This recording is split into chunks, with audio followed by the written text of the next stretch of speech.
Buenas noches. Bueno, pues hoy llego con una crítica y reseña de una serie que, bueno, ¿qué queréis que os diga? Que me ha encantado, me ha gustado muchísimo, que además yo la empecé a ver con cierta reticencia y debo decir que aún así con todo, ¿vale? Que yo seguía no muy convencida de seguir viéndola, pero la continué hasta el final, me ha sorprendido enormemente que es una serie que ya tiene años, no, que ya, bueno, se estrenó en 2014, sin ir más lejos, y ya hubo mucha gente que se la vio y ya casi no recuerda nada de ella, pero yo la he visto recientemente, que es Más allá del jardín, o en su versión original Over the Garden Wall, que es una serie creada en su concepción o bueno, en su creatividad y también producida por Patrick McHale y dirigida por Nate Cash. Pero bueno, en esto Nate Cash digamos que no es el cerebro que diseñó y creó todo el concepto y todo el mundo y el lore que hay en esta serie, sino que fue básicamente el propio McHale. Es un poco como lo que pasa con Pesadilla antes de Navidad, que pese a que Henry Selick fuera el director, Tim Burton fue el que creó todo el mundo y el universo que hay ahí. O sea, fue el mismo que empezaba a hacer los bocetos originales del personaje de Jack Skellington, de Sally, de Oogie Boogie y de todos los demás personajes que conocemos. Y del mismo modo, Patrick McHale creo que había hecho unos cómics, no sé si antes o después del estreno de la serie, que explicaba cómo había sido el origen de, bueno, de cómo eran los personajes de lo desconocido antes de que los dos protagonistas entraran en él.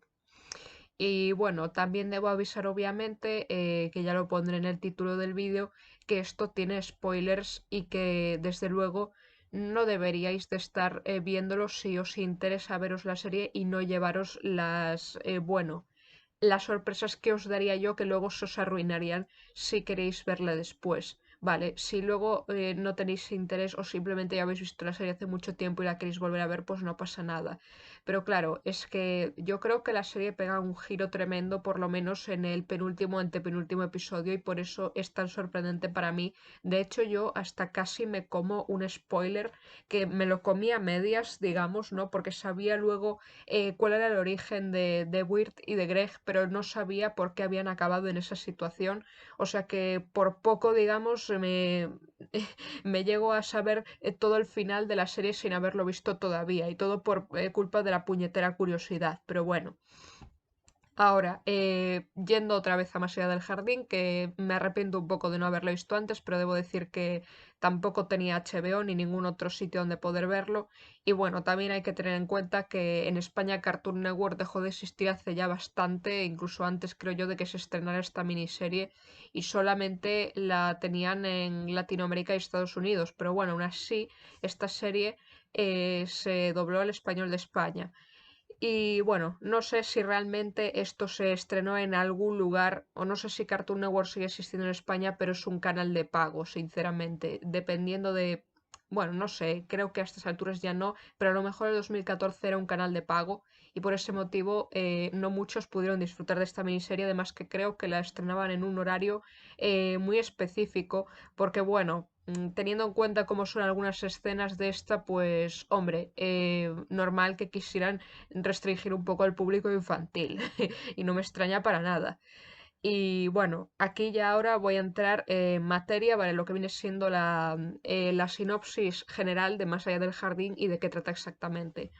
Vale, pues es una serie de animación de tan solo 10 episodios que duran 11 minutos cada uno y nos habla de dos hermanos que se llaman Wirt y Greg. Wirt es el mayor y Greg el pequeño. Y estos dos parece que están, o sea, en el primer episodio ya te ponen como la historia a medias, ¿no? Y medias res, como si hubiese empezado justo en medio y no sabes qué ha pasado antes, que estos dos están yendo por un bosque y de repente se dan cuenta de que se han perdido. Y claro, a mí personalmente no, y creo que a muchos como que no les sorprendía demasiado esta trama, ¿no? O que pensabas, bueno, esta es la típica serie animada que tiene elementos fantásticos, que es así para los peques, que parece así como muy graciosilla y muy original, pero hasta ahí, ¿no? Que solo sirve para el puro entretenimiento. Pero lo cierto es que es mucho más allá, o sea, la serie es mucho más de lo que uno puede pensar, ¿vale? Esta es la premisa, ¿no? De estos dos hermanos que se adentran en un bosque llamado Lo Desconocido y van a lo largo de la serie viendo diferentes lugares o visitando diferentes sitios donde conocen a personajes muy peculiares y tratan de buscar el modo de volver a casa. Y bueno, aparte de esto, vale, que esta es la trama más superficial, debo decir que, bueno, debo de mencionar el doblaje primero, ¿vale? Que en las voces originales el que doblaba a Wirt era Elijah Wood y el que doblaba a Greg creo que era un niño llamado Colin, pero no me sale ahora el resto de su nombre. Y la que dobla a Beatriz el Azulejo es Melanie Linsky. O sea que hay un buen reparto ahí, ¿vale? Y además Christopher Lloyd es el que ponía la voz de El Leñador. Sí, Doc Brown de Regreso al Futuro le pone la voz al personaje del Leñador. Y a mí me parece genial eso. O sea, muy buena elección de casting, por lo menos. Pero bueno, ¿qué pasa? Que yo la he visto doblada al español y bueno, a ver, vi fragmentos de la versión original. No lo estoy diciendo porque sí. Pero bueno, a mí lo que me ha sorprendido también es que el doblaje de español eligieron a Michelle Jenner o Michelle para ponerle la voz a Beatriz. Y yo creo que eso es todo un acierto. O sea, nada más oírla ya la reconocí y pensé, esta es Michelle Jenner".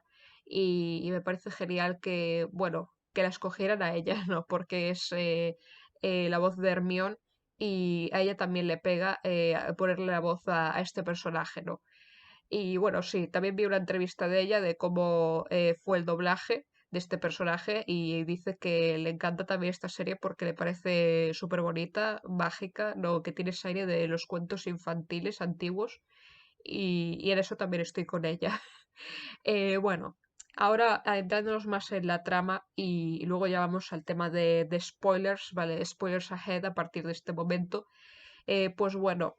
Primero vemos que, aparte de estos hermanos, bueno, pues Greg lleva consigo una rana que le quiere poner un nombre, ¿no? Que no sabe cuál sería, no le anda cambiando el nombre constantemente, es como su mascotita. Y después, pues bueno, como ya dije, conocen a un pájaro que habla, ¿no? Que es un azulejo llamado Beatriz, que más adelante, pues bueno, se descubre que ella era una chica humana, pero que fue maldecida por un azulejo al que le tira una piedra. Y bueno, esta chica pues les dice que puede devolverles el favor que les hizo antes, llevándolos a una bruja, no, una señora llamada Adelaida de los Pastos, que podría hacerlos regresar a casa y ella devolverle su forma humana. Y bueno, esto por lo menos hasta el capítulo 6 o 7 no se descubre, ¿vale? No se sabe cuáles sean los verdaderos motivos de esta chica, no de Beatriz, pero bueno, se van contando más cosas. El tema es que también hay una subtrama, ¿no? Que es luego la trama principal, ¿no? O lo más importante de la historia, que es el personaje del leñador y luego el del villano, el mayor antagonista de la serie, que es la bestia. Pues desde el primer episodio conocemos al personaje del leñador, que bueno, no tiene nombre, pero es un hombre que parece así como siniestro, que claro, tú piensas igual que los hermanos al inicio de la serie, que este tío está medio majara, ¿no? Que tú piensas, pero este tío, ¿qué coño está diciendo de lo de la bestia y lo de que los está espantando y diciendo que huyan de ahí cuanto puedan? Y piensas, pero ¿qué le pasa a este zumbao, no? Tú lo tomas por eso, ¿no? Y claro, luego va apareciendo ahí en algún otro episodio de la serie, ¿no? Y se ve que está siguiendo a los dos niños, ¿no? A los dos hermanos. Y después está, o sea, se deja ver el personaje de la bestia, ¿no? De este villano, que dicen que es uno de los mejores que se hicieron en la historia de Cartoon Network, pero bueno, yo no sé hasta qué punto puedo estar de acuerdo con eso. Lo que no puedo negar es que es un buen villano, por lo menos para los estándares de los que es esta serie. Porque, a ver, no puedes comparar este villano con el de una saga o una película o una serie que sea para público adulto. Hay, o sea, cada cosa tiene su nivel, pero yo creo que esta serie en concreto es un villano que está bastante bien planteado y no es coña, lo digo de verdad. Bueno, pues al parecer lo que sabemos en un principio es que la bestia quiere las almas de estos dos hermanos, pero no se sabe para qué y por eso los está persiguiendo, pero el leñador trata de hacer que se alejen. Lo que pasa es que por otro lado da la sensación de que este hombre también quiere que estos dos hermanos vayan junto a este serlo, hacia esa bestia. Y después, vale, este bosque, no ese lugar o ese mundo que se llama lo desconocido, pues es un mundo bastante singular, Para que os hagáis una idea, pues hay un episodio en el que hay unos esqueletos vivientes que se disfrazan con trajes de granjeros con cabezas de calabaza y hacen una fiesta llamada la cosecha. Después hay otro episodio en el que una mujer que parece vestida como de la época victoriana les da clases a unos animales que hablan.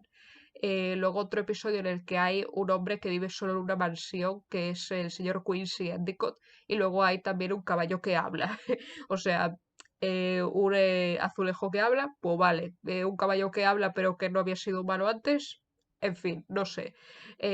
Luego, después del episodio este del señor Quincy, pues está este episodio del mundo de los sueños o algo así. Bueno, no, también estaba Nana en el país de las ranas, que también es uno de mis episodios favoritos, que bueno, es básicamente en el mundo donde las ranas son antropomórficas o por lo menos actúan como humanos porque hablar no hablan, pero luego durante un breve momento, unos instantes en ese episodio, como que la rana de Greg se vuelve un poco como ellos y también sabe cantar. Y luego vuelve a ser una rana normal. Y eso es lo que me gustó del episodio, ¿no? Y claro, lo bello de esta serie, ¿no? Además de otros aspectos que luego voy a comentar, es su, digamos, deje la interpretación de las cosas, ¿vale? No es una serie que te esté contando todo con detalle de lo que ocurre, ni que te dé una explicación total de lo que es cada cosa. Quiero decir, hay elementos fantásticos que no hace falta que te los digan porque tú mismo puedes sacar tus conclusiones y aunque no sea una conclusión total ni definitiva, pues es una conclusión que puede ser buena y que hace que muchos fans tengan sus propias teorías y a mí eso también me gusta mucho. Es cierto que, a ver, si analizas mucho más esta serie, pues llega un punto en el que ya no puedes analizar más porque no tiene mucha más complejidad, eso es verdad.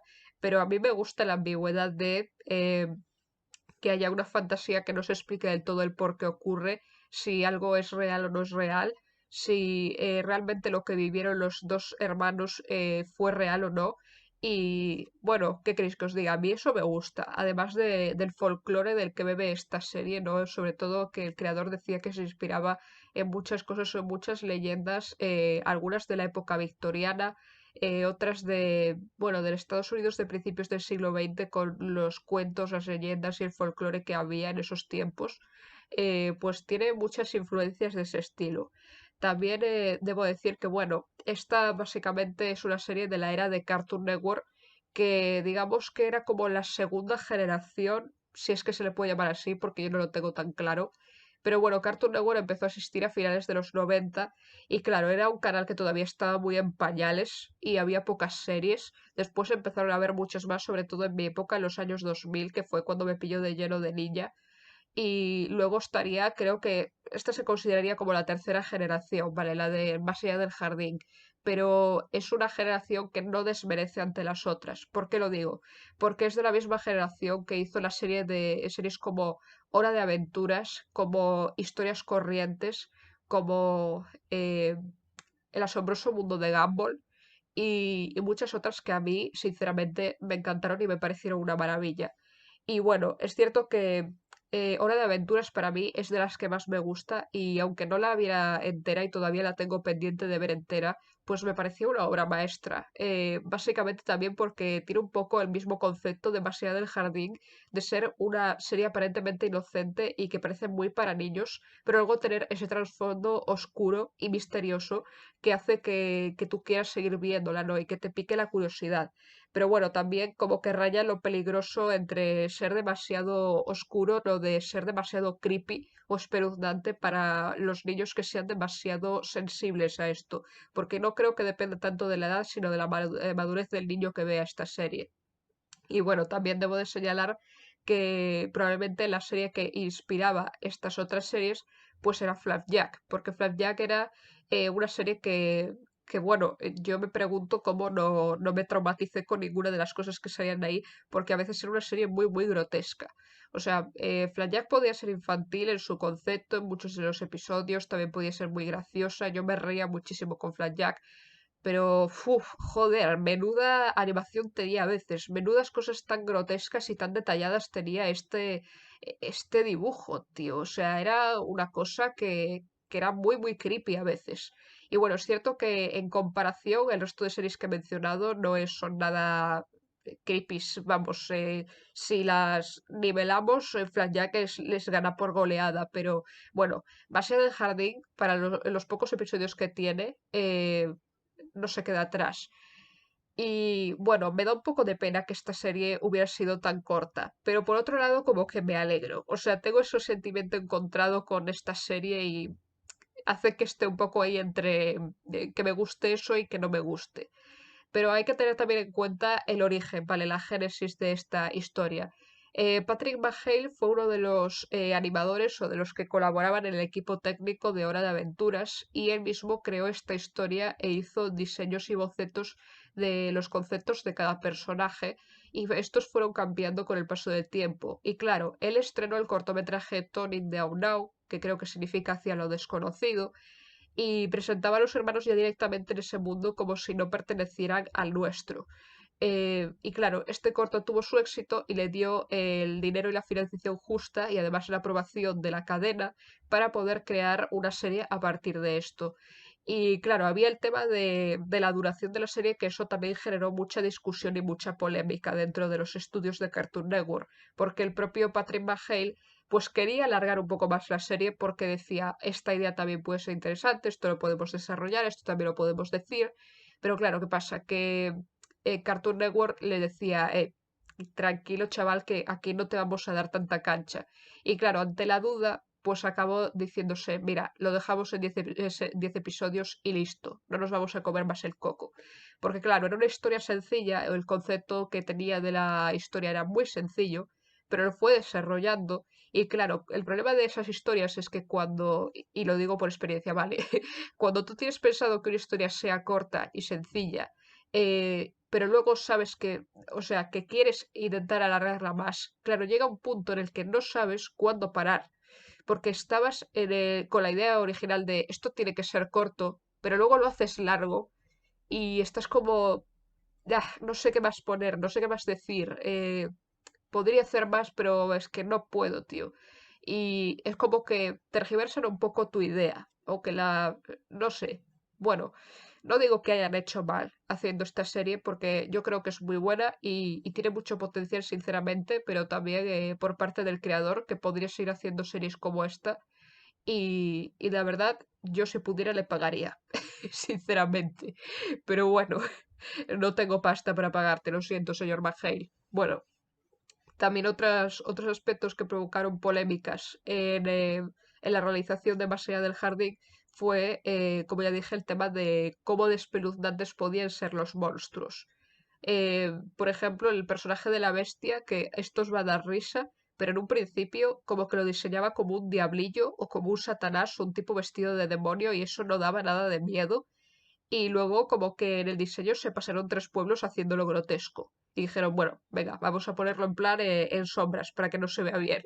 Después con el tema de Lorna, cuando se convierte en un fantasma come humanos, pues claro, tuvieron un problema con lo de hasta qué punto podía ser espeluznante o terrorífico su aspecto. Y hubo una cosa que a mí me pareció de lo más absurda, que es que dijeron que los dientes de Lorna no podían ser puntiagudos, no podían estar afilados, porque si no asustaría a los niños. Y claro, lo que hicieron fue simplemente poner los dientes cuadrados.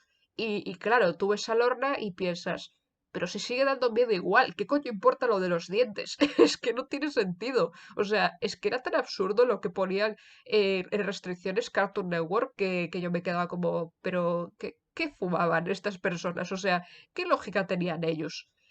Es algo que, bueno, en fin, no sé qué decir. De todas formas, Cartoon Network es un canal que siempre se caracterizó por ser bastante abierto a las propuestas de muchos creadores.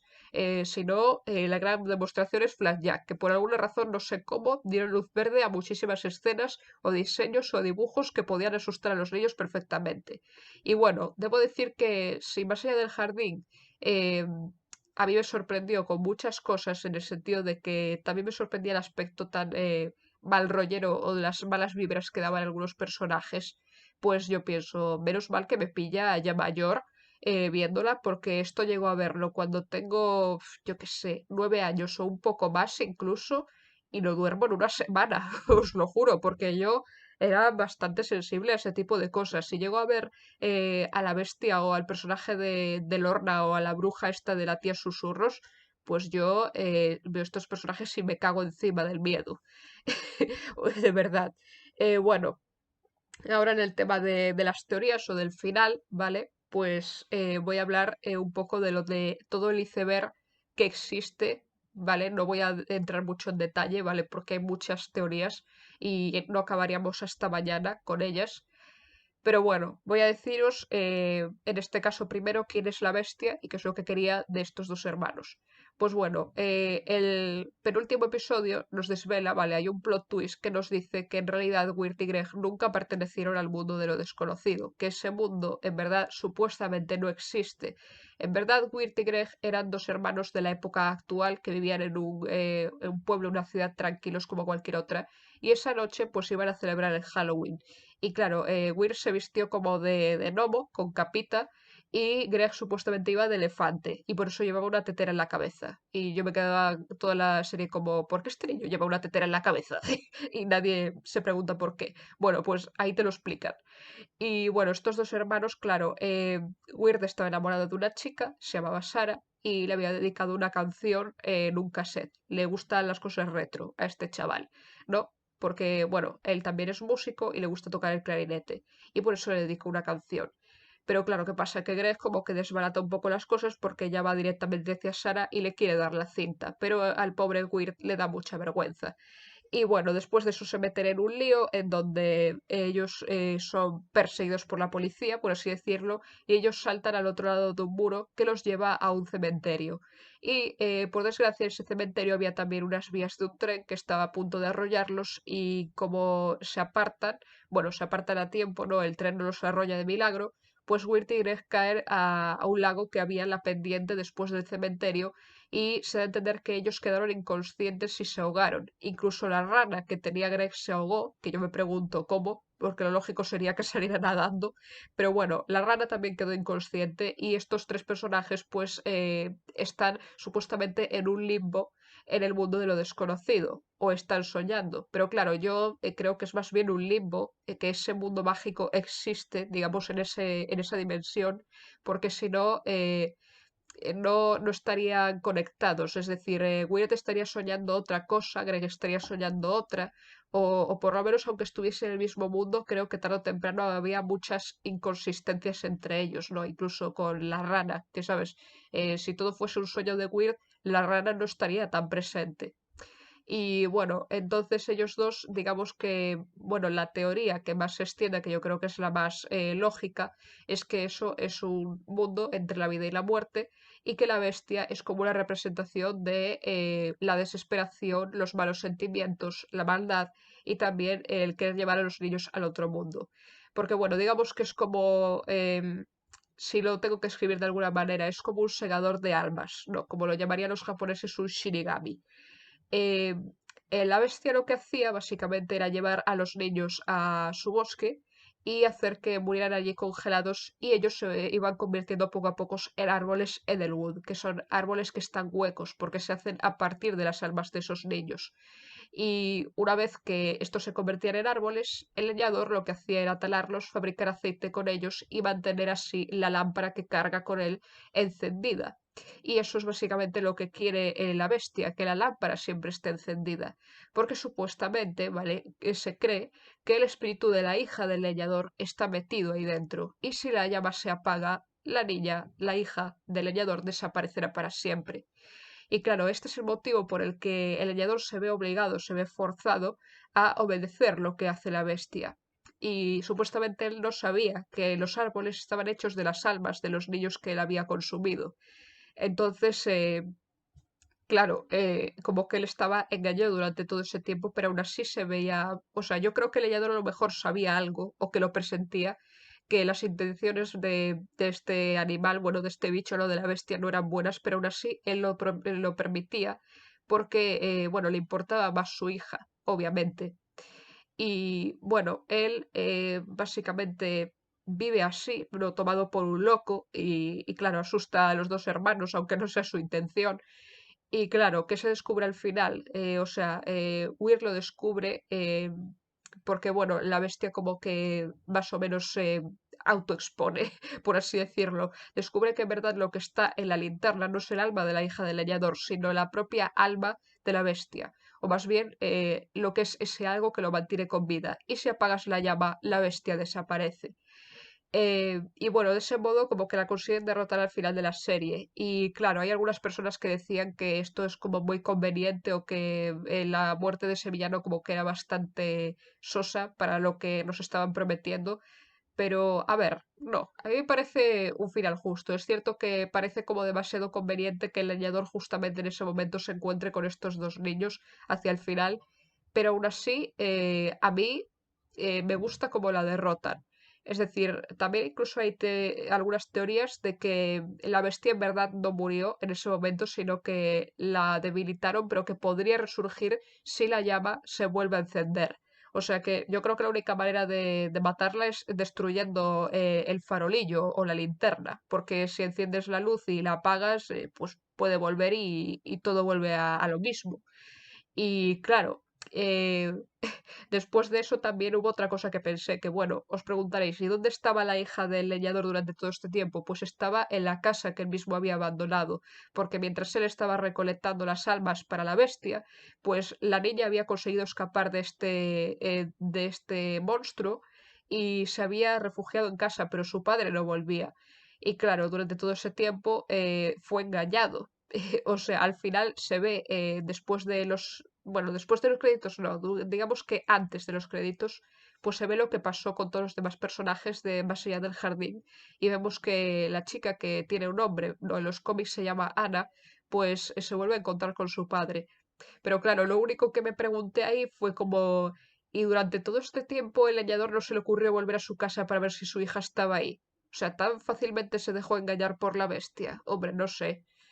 También lo de que, bueno, que la bestia, yo me preguntaba por qué él mismo no llevaba su propia linterna y por qué él mismo no conseguía el aceite para poder mantenerla encendida. O sea, yo lo que entiendo es que la bestia puede transformar en árboles a los niños que han muerto de la desesperación, pero no puede crear el aceite. Y eso es algo bastante extraño. O sea, deduzco que él con sus manazas no puede hacerlo, simplemente no conoce el proceso y por eso necesita el leñador para ello. Pero entonces yo me pregunto cómo ha estado viviendo durante todo este tiempo, si tarde o temprano la llama se apagaría. Y también lo que no queda claro es cuánto tiempo estuvo sirviéndole el leñador, porque si estuvo mucho tiempo y no fue para su casa, yo me digo, chico, ¿es que no piensas o que no has pensado que quizá este monstruo te está engañando, que te está manipulando o algo? Pero bueno, yo prefiero no buscarle tanto la lógica a esto, ¿vale? Porque a fin de cuentas yo creo que Más allá del jardín es como un cuento para niños, pero con aspectos oscuros, ¿vale? Y yo creo que está muy bien planteado todo. Bueno, también porque todo el mundo sabe que los cuentos infantiles, tal y como se crearon en su día, pues tenían siempre una parte oscura o algo que era básicamente para leccionar a los niños, pero de una manera más de meterles miedo. Que, bueno, algunos cuentos yo creo que es lógico que lo hagan, obviamente. Luego, otra cosa que debo decir, que aparte de la inspiración en el folclore y bueno, también todo el tema de el aspecto técnico que ahora voy a comentar, ¿no? Que aparte de que es en Halloween, pues me gusta el aire otoñal que tiene esta serie, ¿no? Porque tiene colores que son en su mayoría otoñales, ¿no? Colores cálidos tipo naranja, marrón, verde grisáceo, ¿no? Que representan las hojas de los árboles cayendo. eh, Después, ¿qué más? Bueno, que el tono del gorro de Weir también siendo rojo, pues no desentona también las ropas y el aire o sea, ese tono como amarillento de algo antiguo, ¿no? Algo sepia de principios del siglo XX, pues le da ese toque, ¿no? Y a mí por eso me gusta mucho, ¿no? Porque se va del prototipo de las series animadas que tienen colorinchos y que, bueno, que suelen ser así más naif, ¿no? Más para público pequeño. Y luego también el aspecto de la bestia, que ahora debo de decirlo, ¿vale? Pues para los que no lo sepan, la bestia pues es como un ser hecho de caras, porque solo se ve durante un segundo, pero siempre o casi siempre está en sombras. pero lo que vemos es una sombra que parece una cara que no tiene nada, solamente tiene dos ojos brillantes y redondos, y luego tiene unos cuernos de venado en la cabeza y una capa que ondea. Pero no sabemos o no vemos mucho más de él. Vemos que tiene manos, ¿no? Manos así como si tuviese garras, pero no vemos más de su cuerpo. Y claro, el aspecto de este monstruo, de este villano, me recordó un poco al de un Wendigo. ¿Qué es un Wendigo? Vale, aquí ya debo dar una explicación rápida para los que no sepan qué criatura es esta.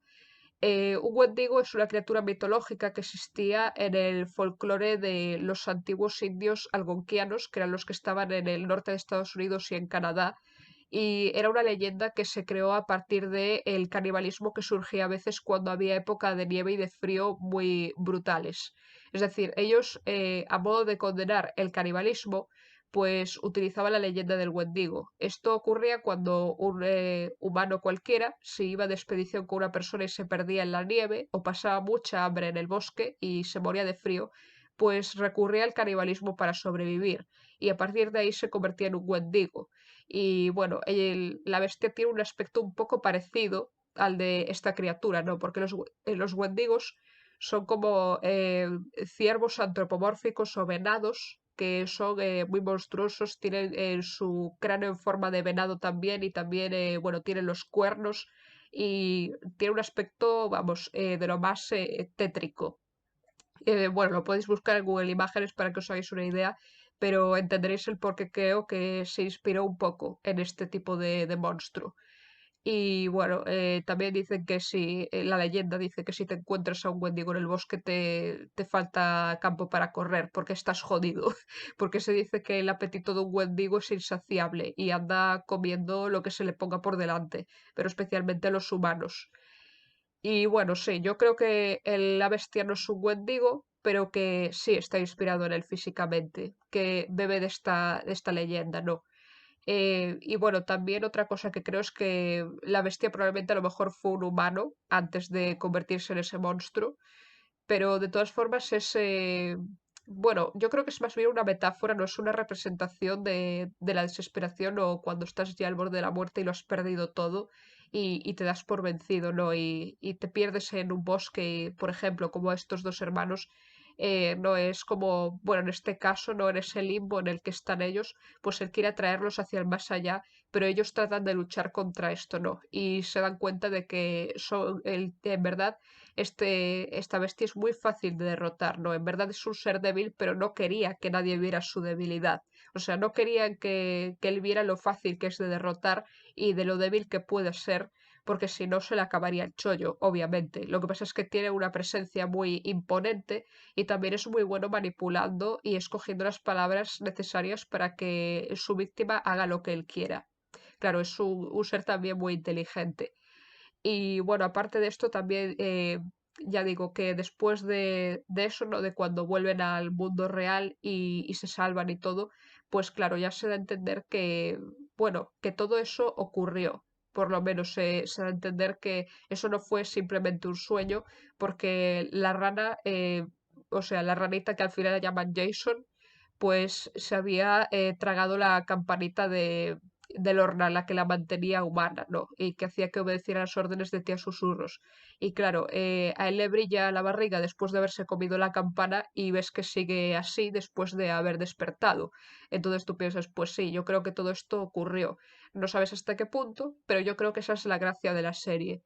Y también otra teoría que es la de que Quincy Endicott, el que ya os mencioné, pues está muerto. Pero dentro de ese mundo él como es como un alma en pena, que tenía una misión antes de irse al otro mundo, ¿no? Él estaba en ese limbo, encerrado en su mansión, y la misión que tenía que cumplir era reunirse con su amada. La amada en ese mundo está viva, pero él está muerto. Por eso también en los créditos se muestra a la amada viéndolo en su cuadro con el caballo Fred. Y claro, el cuadro da a entender que él ya murió, pero que se le hizo ese retrato en su memoria. Y bueno, es algo que lo encuentro un poco confuso, ¿no? Porque no sabes hasta qué punto los personajes de esa historia están vivos o están muertos, pero hay algunos que sí, que yo creo que no pertenecían a ese mundo, pero que entraron en él por accidente, como en el caso de Wirt y de Greg. Además, porque también se ve en el episodio 9 que en el cementerio entre las tumbas aparece escrito en la lápida Quincy Endicott. Y claro, él era una de las almas que estaba ahí en ese cementerio, pero tenía un asunto pendiente y por eso estaba perdido en ese mundo, ¿no? En lo desconocido. Y bueno, creo que poco más puedo decir, pero vamos, es una serie que la recomiendo encarecidamente y que me arrepiento un poco de no haberla visto antes, pero bueno.